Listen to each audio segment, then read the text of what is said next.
حدیث نمبر 4800۔ حضرت انس بن مالک رضی اللہ تعالیٰ عنہ بیان کرتے ہیں کہ رسول اکرم صلی اللہ علیہ وآلہ وسلم نے بسیسہ کو ابو سفیان کے قافلے کی خبر لانے کے لیے بھیجا۔ جب وہ واپس آیا تو گھر میں میرے اور رسول اللہ صلی اللہ علیہ وآلہ وسلم کے علاوہ کوئی نہیں تھا۔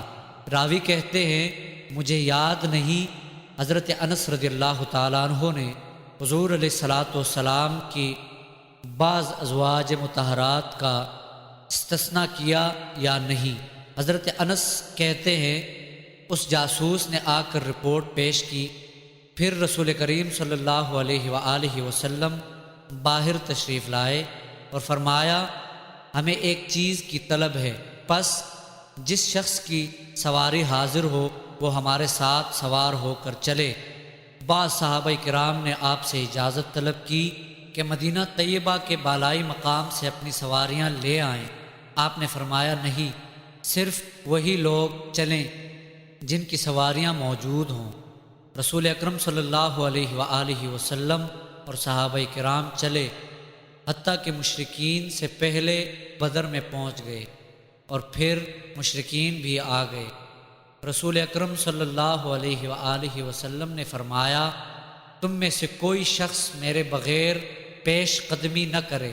مشرکین قریب آ گئے تو رسول اکرم صلی اللہ علیہ وآلہ وسلم نے فرمایا اس جنت کی طرف بڑھو جس کی چوڑائی میں آسمان اور زمین سمائے ہیں۔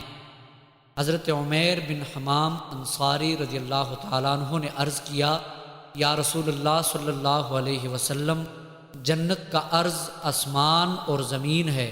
آپ نے فرمایا ہاں۔ اس نے کہا واہ واہ۔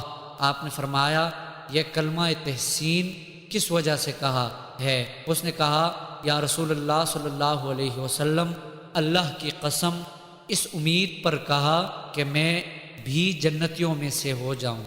نبی اکرم صلی اللہ علیہ وسلم نے فرمایا تم اہل جنت میں سے ہو۔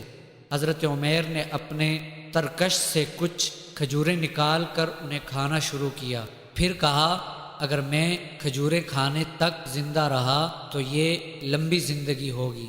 چنانچہ انہوں نے کھجوروں کو پھینکا، پھر لڑتے لڑتے شہید ہو گئے۔